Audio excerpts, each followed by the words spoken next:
drawing? What do you think? A diagram usually shows something,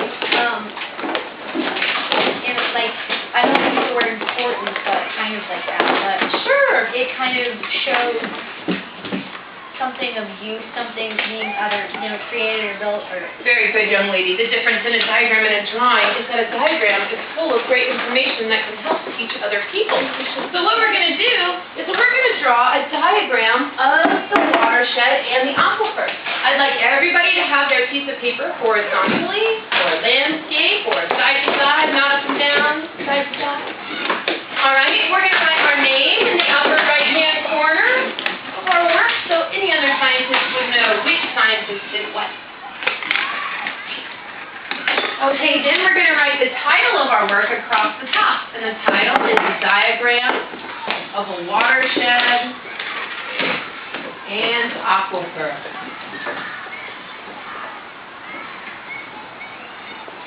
Diagram of a watershed and aquifer.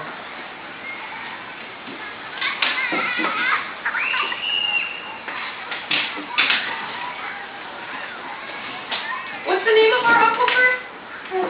Edward, that's right. They didn't just name it after some guy named Eddie. They named it after one of the first places they discovered it, which was Edward County, Texas. So that's how it's in Edward, Texas. Okay, everybody got their title? No. Almost? Almost. Okay, the next thing we're going to do in the bottom right corner is draw a box. That's going to be your key. We're going to keep a list of letters inside this key that will represent different things on our diagram. So inside this key, we'll write W, A, G, S, R, and D. W, A, G, S, R, D. Great job, boys and girls. Once you've got that list of letters, I'd like you to draw a line through the center of your paper, leaving room to draw above your line and below your line.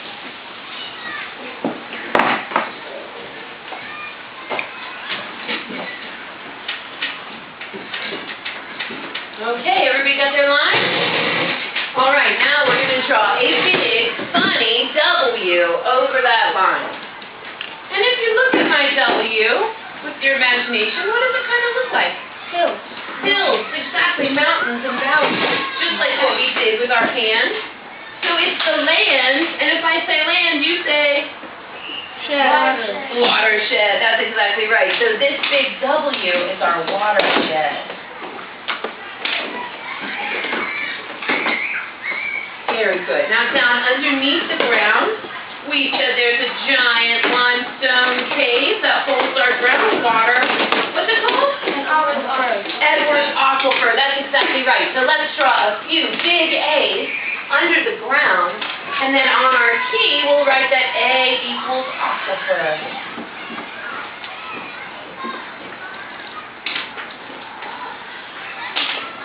Okay, we said that limestone and that aquifer is full of big holes and caves, so draw a few big holes and caves in your aquifer. What did I say fills up those holes and caves? Water, right. So now we're going to switch to our something blue. We'll use that to represent water. And we're going to draw some waves in these holes, okay, so people know there's water in there. Oh, well, I thought mine was blue. That's okay. You can pretend it's blue. All right. Now, boys and girls, scientists have a special word for water in the ground. Water in the ground. H2O is very good thinking, young man. That would refer to any kind of water. This is water in the ground. It starts with a G. Any ideas? Groundwater. Very good, young man. So inside these holes, let's write a big G for groundwater. All right, if scientists call water in the ground groundwater, what do scientists call water at the surface? Surface water. Very good. So let's fill in these low-lying valleys with some surface water. Maybe it's a creek, maybe it's a river, maybe it's a lake. And don't forget to put on your feet S is for surface water.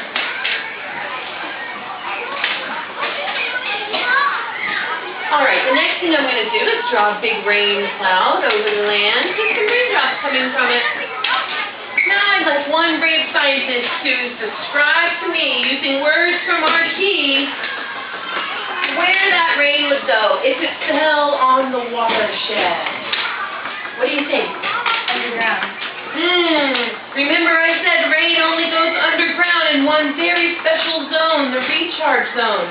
So this rain that falls on the land would go someplace else. Where would it go? What do you think? Down into the river. Very good. Down into the surface water. So let's draw a little bit of that rain trickling down into the surface water. Okay, but young lady, you're right. It can get down inside the aquifer if it falls on the recharge zone. So let's also draw an arrow down into the underground with a big R for recharge zone. Only get in there if it falls in the recharge zone. Okay, just like water can get in, it can move around underground and pop back up to the surface. The opposite of recharge is? Discharge. Discharge is very close, junior scientist. Discharge. Discharge, that's exactly right. So big D for discharge.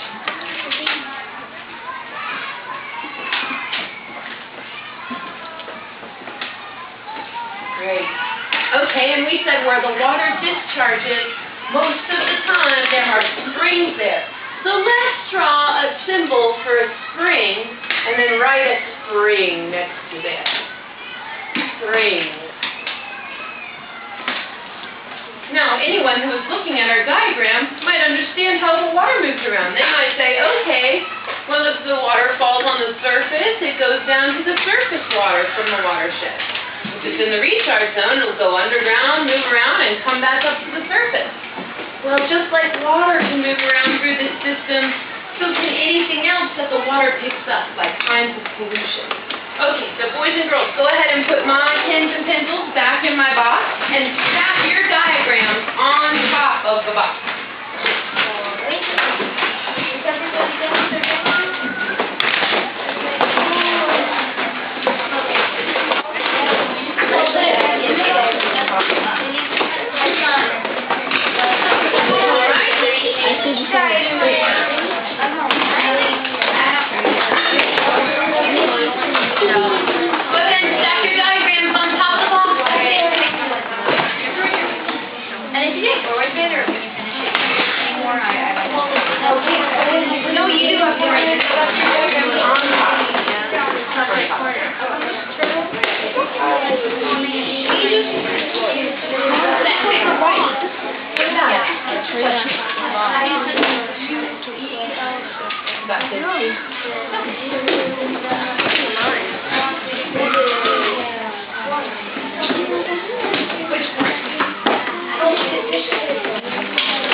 So we can share a W equals watershed. Okay, so watershed, and I know what you mean, so we're good. You're good. Good job. Okay, boys and girls, I'd like everybody's attention up here, please.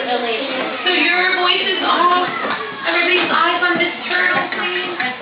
All right, great job. So boys and girls, I'm going to draw a few more things on our diagram. I just want you to listen and pay attention for just a minute. Because like I said, not only can water move around through the system, but so can different kinds of pollution. And I'm going to talk about some of the top 5 pollutions in Austin and give you some alternatives instead of using that pollution of ways you can clean it up or prevent that pollution from happening. How many of you all have a dog? Okay, good. If you have 2 dogs, raise your hand. If you have more than 2 dogs, hold up 1 foot. Okay, a few people. Okay, everybody's hands down. Now, raise your hands if you clean up after every single dog every single day. Oh, of all those hands, only 1, 2, 3, 4 hands went up to say they clean up after their dog. Every single dog, every single day. That's right, because if our dog goes out in our backyard and leaves behind a pile of waste or a pile of scat from the dog, when it rains, where is that going to go? Down into the surface water, right? Where it goes into those creeks, and then those creeks meet drinking water from those big rivers. Now, don't get too grossed out. Remember, we clean that water out really well before we drink it. But we don't just drink it. How many of you guys like to swim? Okay, hands down. Raise your hand if you'd like to kayak or canoe, or if you'd like to try it one day. Good, hands down. Anybody ever try that cool new sport, stand-up paddleboarding? Okay. They give free lessons on Labor Lake, so there's another way to go explore the water in Austin. How many people like to skip stones? I like to try. I'm not very good at it. Okay, and who likes to just look for cool stuff like crawfish and frogs and minnows? Okay, so through this discussion, boys and girls, we realized there's a lot more we use this water for than just drinking. So there's a lot of reasons we want to keep it clean. Not just for our enjoyment, but there's also all kinds of plants and animals and creatures that need it to be clean. Plus, we have fragile endangered species that live around our springs and down here in our aquifers. So we don't want that pollution to get down in here where those fragile endangered species are. But then it'll come out in those places where we swim and play. All right, so little math problem. In Austin, there's estimated to be over 120,000 dogs. Each one of those dogs leaves behind an average of about a half a pound of scat every day. So I'm going to divide the number of dogs by the number of pounds. Who can help me with this problem? Yes. No, well, tell me, what would 12 divided by 2 be? 6. Good. And then I can bring up my zeros. And what's that number, boys and girls? 60,000 pounds every day ending up in our water. So the best thing to do is just simply clean up after every dog every day. They make these great new bags now that you can wear like a glove. You pick it up, turn it inside out, tie it in a knot, and dispose of it properly. When we dispose of something properly, it goes to a waste management facility or a landfill where scientists are monitoring it, watching it, and protecting it. There's barriers underneath those places, so as those things break down, they don't just get out into our earth and into our water. But if we say, yeah, Mom, I did it, but we don't really do it, or if we just kick it under a bush or something like that, it's going to end up in our water. Okay, so there's some good reasons to go after our dogs. For other kinds of pollution, kind of obvious one is litter. Same thing happens. If we leave it on the land, it's going to end up in our creeks. How many of you guys have ever been down to a creek to explore and you saw a bunch of trash and litter around? Okay, that's not because somebody went to the creek and said, oh, I want to destroy this beautiful place. It's because those little pieces of litter on the land ended up washing into our creeks. They can leave behind dangerous pollutions that can get down there into our aquifer, just like the dog scat can. Okay, there's 3 other types of chemicals that are used in most places in Austin. If it's your yard or your garden or maybe your porch where you have some flowers, a lot of people use fertilizer. And fertilizer comes in 2 ways. One is kind of a nasty chemical spray that when we put it on the land, it washes into the rivers, creeks, and streams. When it does that, boys and girls, it can cause the algae in the rivers to grow really fast and really crazy. And then the algae uses up all the oxygen in the water, and then there's none left for the plants and animals. So what do you think happens to them? They die, right? They don't have enough oxygen left in their creeks. We also don't want that chemical to get down inside our aquifers and harm those endangered species in our water. But instead of using a chemical fertilizer, there's ways we can make our own fertilizer the organic way and for free. Does anybody know a way we can make our own fertilizer? Yes?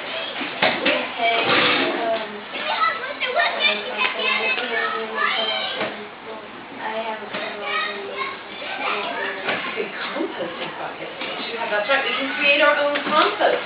We can take our yard scraps and our food scraps, anything that came from Earth will break back down into Earth. That's the difference in pollution. Pollution, those chemicals aren't from Earth, we made them, so they have a hard time breaking back down into the Earth. But we could compost and make our own free fertilizer by killing weeds and by saving our food scraps. Okay, another example is something called herbicide. And people spray this on their lawns to kill anything other than grass. It's a plant killer. The problem is, it doesn't just kill the weeds we don't like, it also kills our native grasses, our native wildflowers. And if we planted those, we might not need fertilizer in the first place. But instead of spraying another chemical that can harm the creatures in the creeks and streams and rivers and get down into the aquifer, who can tell me a way that Miss Turtle could get rid of weeds a free and natural way? Yes. Just pulling them out, that's right. Get some exercise, some sunshine, spend some time in my garden by pulling those weeds out. Then I can even compost them and turn them back into fertilizer. Great thinking. One more idea is that we use a lot of pesticides. Nobody likes mosquitoes and fire ants. I don't like mosquitoes and fire ants. But if we spray another layer of that nasty chemical, it's not only going to kill the bugs we don't like, but kill all the bugs in its path, including the bees and the butterflies that we need to help pollinate our crops. Plus it'll wash into the creek where it can kill the important insects that live in the creek. If it's a poison that kills insects, do you think it's very good for our endangered species? No, probably not, okay? And we don't want that to be in the place we swim and play. So instead of spraying a pesticide chemical to kill bugs, Miss Turtle just keeps the bugs around that eat the bugs I don't like. I also keep bat boxes and bird houses. So at night the bats come out and eat my mosquitoes. The birds eat my crickets and grasshoppers. I plant what ladybugs like, and the ladybugs eat the aphids, okay? Also on my porch I plant cool things like herbs and spices that smell stinky to mosquitoes so they don't come around. Plus, I get to eat them.